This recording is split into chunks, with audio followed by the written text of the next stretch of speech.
Hello, this is my first post back in a while, and I've been navigating some extremely heavy legal matters behind the scenes, and it's taken everything I had to stay present, focused, and safe. But for now, I just want to say if you've ever had to fight silently, I see you.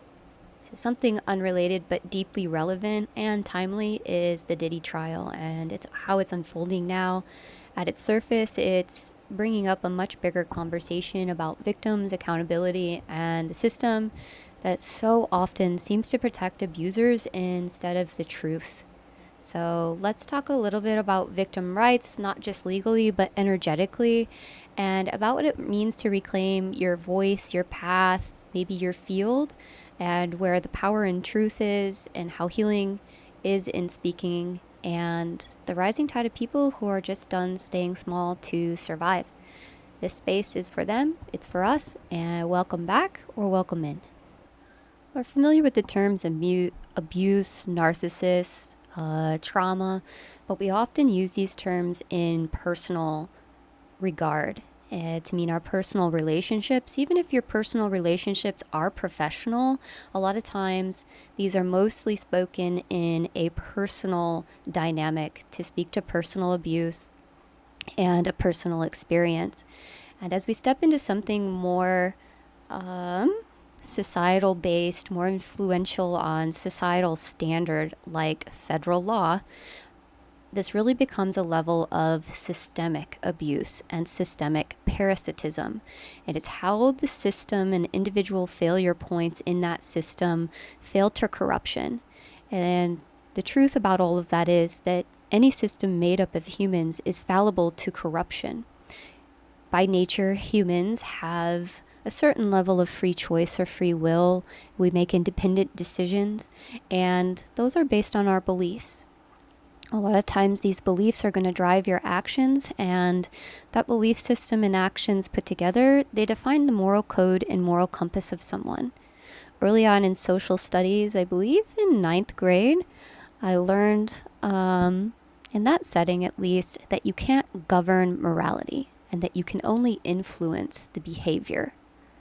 There's an important distinction in that comment to mean a lot of times you can fake the external compliance, right, by remaining compliant in a system out of complacency or complicity.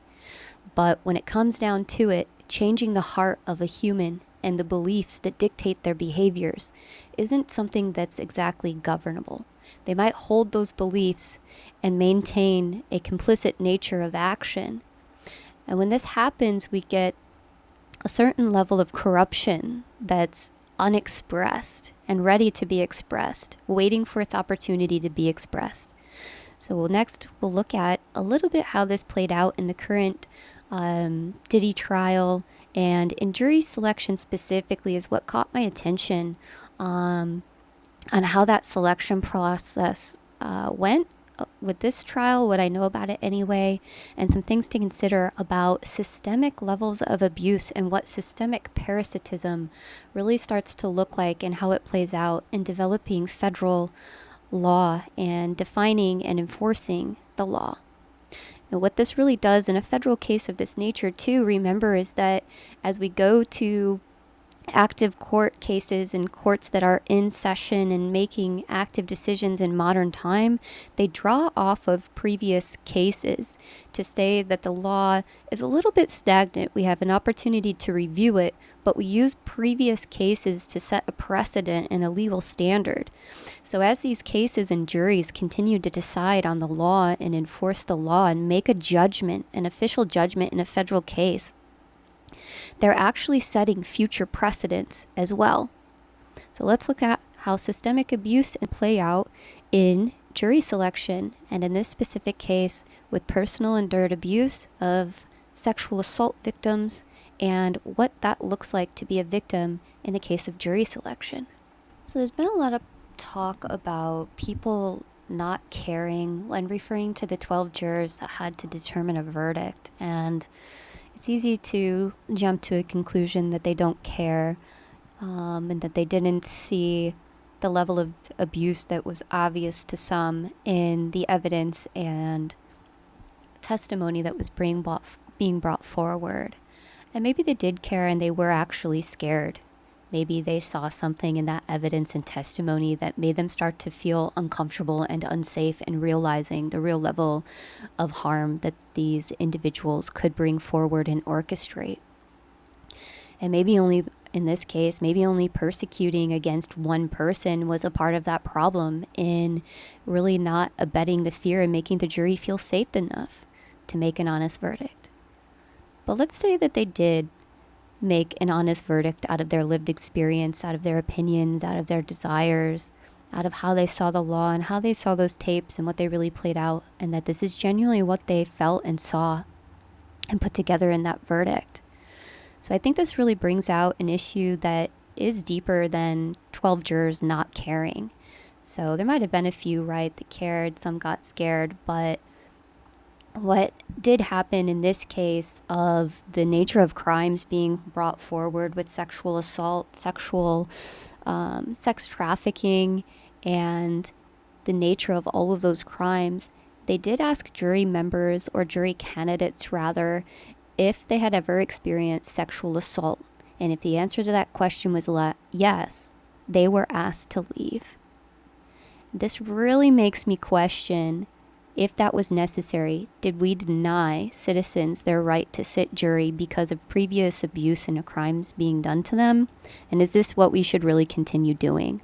Where did this idea originate that victims are so emotionally broken and incapable of rational and logic thought that it negates their civil right and their civil duty to sit as members of a jury? So let's think of this idea from a little bit of a statistical or a probability mindset for a minute. And if you think about a natural selection process and then having a filtering process, right, a questioning process of the jury selection, that both sides, the prosecution and defense, get to agree who sits on a jury.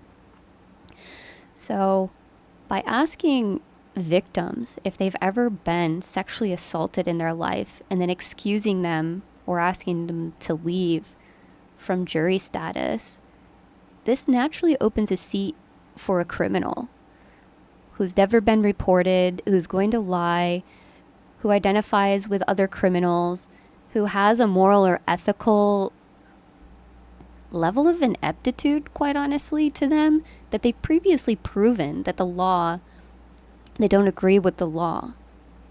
So what then says that when these criminals sit on trial and listen to these testimonies, that they're really going to hold up the letter, the color, and the spirit of the law this time, especially if it's something that resonates with them. So part of my concern or argument is, if you're going to ask sexual assault victims and then excuse them or deny them from serving on a jury, are we doing the opposite of that as well? Are you reviewing jurors and asking them if they like to beat women? Do they enjoy beating people? Allow them to plead the fifth and leave, right? You don't have to answer to a criminal question, but if we're going to filter out victims, you also need a process to filter out criminals, or at least attempt to. A criminal of that nature will probably lie anyway, but we've at least done a piece of due diligence to say, all right, we really want integrity in this jury, and we really want a neutral position.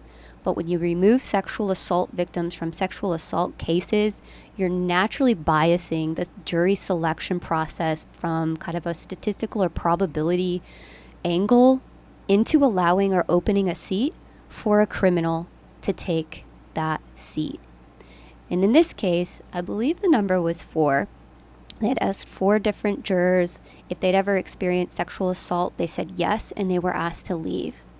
So we opened up 4 additional seats for a probability that a criminal could take that seat, a covert criminal who's not been charged, who hasn't been charged enough, who didn't have enough evidence. And so in doing so, you're naturally biasing the jury, the sitting jury, toward a level of corruption. So I haven't heard anybody ask this question. It's been so much focus on racial diversity in this case. And even with racial diversity, I've only heard it in terms of the defendant. I've not heard anybody ask the question, is the jury racially representative of the victims and witnesses coming forward? Is anybody ensuring that the victims and witnesses are represented in this jury selection? So there's a couple different ideas here, right? We've removed sexual assault victims. We're not ensuring diversity of the victims and witnesses involved. We're focusing on the defendant. And true, there needs to be a criminal rights process for false charges. But at the point that you're bringing forward the level of federal crimes with videoed evidence that was brought forward in this case specifically, you've kind of negated your right to be judged by your peers. Because from the evidence that was brought forward, your peers in this case would be criminals. So it really bothers me that there were 4 victims removed from the sitting jury, and this just a statistical advantage or probability increase in putting criminals in those seats. The part of this too that starts to really lay into systemic abuse, it wasn't just about the victims and witnesses that took the stand in this trial.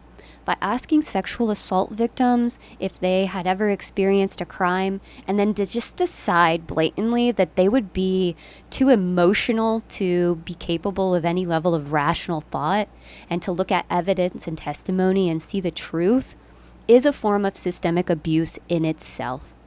To continue to deny someone their civil rights because of a crime being committed against them, a previous crime that they've survived, and then to deny them their right, their civil right to sit jury, is to continue the abuse that was previously done to them, and to deny them and to the right to be an active part of society and to have a chance out of their lived experience in defining and enforcing the law. You're naturally removing a part of lived experience that is really important in cases like this into understanding the nuanced levels of abuse and complexity that comes in controlling human behavior. I think that this practice is extremely outdated, and if I really had to look for some level of silver lining to help provide myself like a level of comfort, how did we get here? Where did this originate from? I think it's really outdated and really undereducated, and it hasn't caught up with current neurobiology and neuroscience. So to say that this idea comes from older ideas around surrounding mental health, and in this case, the level of serious abuse that does happen and the emotional toll that does happen with this level of crime. But previously, that this was really thought that the brain would be permanently damaged. So this idea of neuroplasticity that we have now, that's rooted in science. They've done plenty of studies to show that your brain is neuroplastic and that it can begin to heal, to adapt. So even if you want to change your habits that aren't rooted in severe abuse, you can do that. So I think this idea and how we got there was just out of a belief that the brain was neurostatic and that it couldn't heal itself or adapt, and that the way you're born or the way your brain developed when you were young meant that it would stay that way forever and you had no chance of healing it or changing it. And we just know that to be false now. We know so much more about mental health and neuroscience as a whole kind of overlapping area of human health in the last 5 and 10 years specifically, that this idea that sexual assault victims are broken and too emotionally overwhelmed and logically incompetent and incapable is really outdated. And it's something that should be looked at.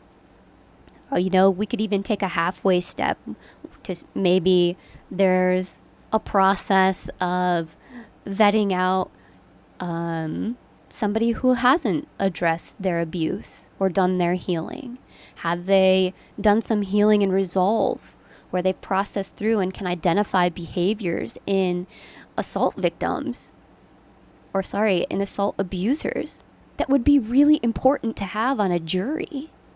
If you have survivors and victims who have done enough level of healing, is there not a vetting process we could have for them to sit jury? Is that really too much to ask in this day and age, that we understand healing modalities and healing processes that allow victims their full civil rights to stop the systemic level of abuse, of denying them to be an active part of society? So I do think that's a bit about how we got here, or at least a part that I'm willing to accept how we got here. I have no doubt that it's probably also rooted in the idea that a majority of sexual assault victims used to be female, and that's a whole nother rabbit hole. But in today's day and age, there are a lot of human victims regardless of background.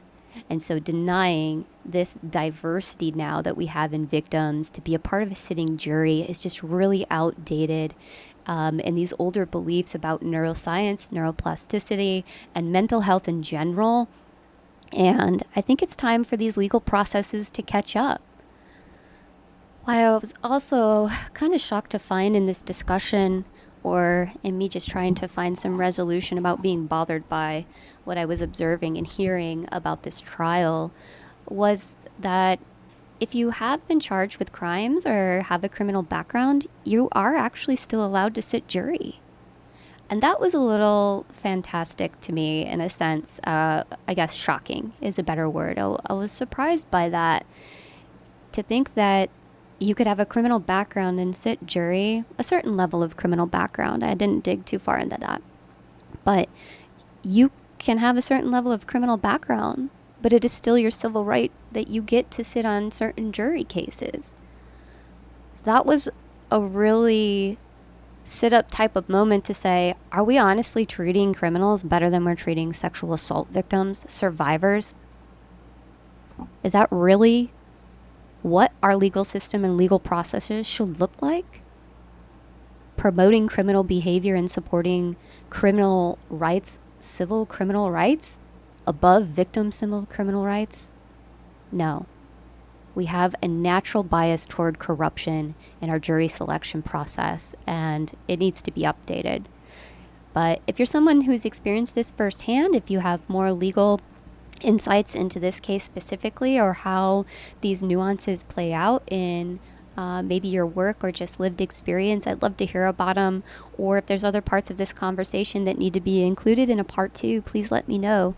I was just digging into kind of the surface level of all of this and what I was hearing and what I was watching, and really what was frustrating and disturbing to me, and looking at the different ways that systemic abuse is playing out and just naturally corrupting the system. And hopefully out of these unintentional lighthearted areas of, well, not lighthearted, but hopefully out of these unintentional spaces of just outdated knowledge on, we used to think that the brain was a very permanent static structure past a certain point in childhood, and that you were stuck with mental health issues if you ever had one, or that you were emotionally broken maybe, and that the brain couldn't heal. But now that we know different, we have an opportunity to do differently, right? We can only work off of the best knowledge and do the best we can on the knowledge available to us. And the knowledge available to us now is a very different conversation around healing sexual trauma, sexual abuse, and the mental capacity and capability of even sexual assault victims. So let me know what you think, if there's other things that need to be included here or considered here, to have a complete conversation about this and what it looks like. What does it look like to help end, what does it look like to help end systemic abuse in the legal judicial system, so that we do get fair judgment, and so that the entirety of society can have a say in how these laws get defined and enforced? Let me know.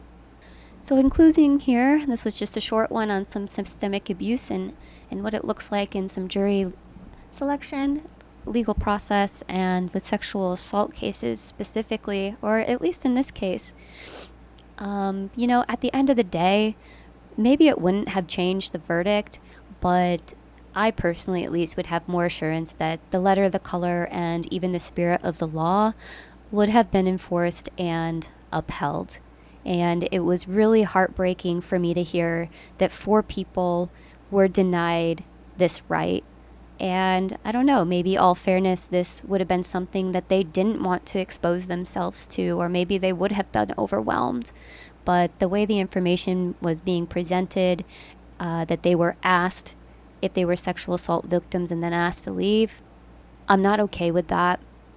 I don't think that's a process that should be in place or enforced. And from a mathematical perspective, I can't seem to convince myself that it's not biasing statistically the probability of criminals sitting in those seats instead of victims by specifically asking each jury member if they've ever experienced that type of crime. I can't seem to detach the two in my mind. But again, if you know more on this topic, if you've got some different level understanding of the laws in your legal practice, or maybe you've been through the legal system in something similar, and you've got details that would help this conversation or even complete different sides of the argument, let me know. This is Sovereign Rayne, and this is a new take on how we discuss abuse and trauma, even personal trauma, and how it starts to play out into systemic abuse systems. I have more on the spirituality ideas of systemic abuse and systemic parasitism, how they play out in some different roles of the judicial system, the watcher, the prosecutor, the seer, the witness, and what all of this structure really starts to look at like when you start navigating a legal process and looking for where does soul and spirit live within this system? Well, it lives within the humans that are a part of the structure, right? So as much as corruption can live within a human, so can integrity. So how do we look at these systemic systems that are in place for modern society and say, have they become too corrupt? Is there a way to not only make them more inclusive, but more in alignment with integrity? So I think these are important questions that people need to face when they go to file a complaint, whether that be with HR, whether that be with a police, whether that be with a federal level of institution, whatever type of review board. What happens when you file those complaints and you do so in good faith and you have witness testimony and you have pieces of evidence? What happens when that gets ignored? What happens when the review systems and the judicial systems in place for legal structure and integrity in our society become corrupt? Where do you turn for answers on how to navigate and handle that? You're going to naturally turn to your beliefs. So the point is, regardless of whether the system is failing or whether the system is successful, by existence, you are a part of that system. And the position or role that you take within those systems is going to dictate and influence what the system maintains or what it becomes influenced to become next. So in a failing system, in corrupt systems, at what point and how do you stand up within those systems to start to influence a certain level of integrity or justice back into the systems that were designed to do so? And what does that look like in modern times? So that's the conversation around judicial systems or systemic abuse and systemic parasitism that we'll start to address in some of the upcoming material with looking at the structure. What is a social structure? Not a social structure. What does a spiritual structure within judicial systems and systemic justice look like? How do you go about getting systemic justice if you've experienced systemic abuse? What levels of beliefs might have to change in you? And that's where we'll take the discussion next time. But for today, and out of this trial specifically, what comes to mind is this jury selection process and what role do any of us have in standing up within inside this level or type of corruption, even if it was initiated or originally determined to be out of good faith. What does resolution in this space of providing victims full and complete civil rights to be a functioning member of society look like? The last piece I'll add here is that I think even when a victim really brings forward a good, honest argument, evidence, and witnesses, and even if there's an undesirable verdict decision for you specifically, I wouldn't take that as a complete failure. I think someone trying and showing us where the gaps are and where the failure points are allows the next victims to stand up and do a better job to close those gaps and get the necessary progress. Especially in this case, specifically sexually heinous crimes, I think these women stood up in integrity, they told the truth, and that is inspiring at the end of the day. It was interesting to see the defense's side and perspective on things and how this legal game really plays out. I think you could identify with a lot of different roles in this situation, and in whatever you identify, there's got to be some level of inspiration for people navigating a situation of this magnitude. So I don't see it as a complete failure necessarily either way. There's things to learn here. There's things to be inspired by. This was a huge case with big situations that these people were navigating and facing. And I think that's inspiring for other people, whether you've been falsely accused or whether you're a victim. There's something to be said in a situation like this. If these people can confront this level of situation, why am I not confronting the situations I've been dealt? So, not a complete failure either way in my book. I think there's probably something to be learned for just about anybody in this case if you really wanted to look at it, and maybe that in and of itself is progress. So this is Sovereign Rayne. We typically speak about personal abuse and personal healing from second level spiritual matters, and how to use those as guideposts to navigate us within our own lived experience, to stand up within ourselves and make change. Because at the end of the day, the truth is you cannot go after systemic abuse or collective trauma if you have not dealt with your own personal abuse first. And maybe the real value here too is that all of us just learned something more about the systems that we exist in, the systems that we help support, the systems that maybe we could influence. And what would that really look like? Maybe the true value is just learning more about our collective creation and what we're co-creating here. The foundation to any society is its citizens, the individuals. So the easiest and most immediate way to affect any system is through self-work. If you are someone who is still looking to resolve severe trauma in your life, or an event that happened to you that seems to bring about frustration instead of empowerment, this might be the right place for you. This is Rayne Free, a space for discussing second level spiritual teachings, mysticism, and alternative modalities for people who are looking to reach their next level. If you are someone who is interested in this or wants to learn more about who we are, you can check out our website, rainfree.card.co, for current offerings, as well as join us in our app for more free content. And if we don't see you in those spaces, we'll see you right back here on Rayne Free next time.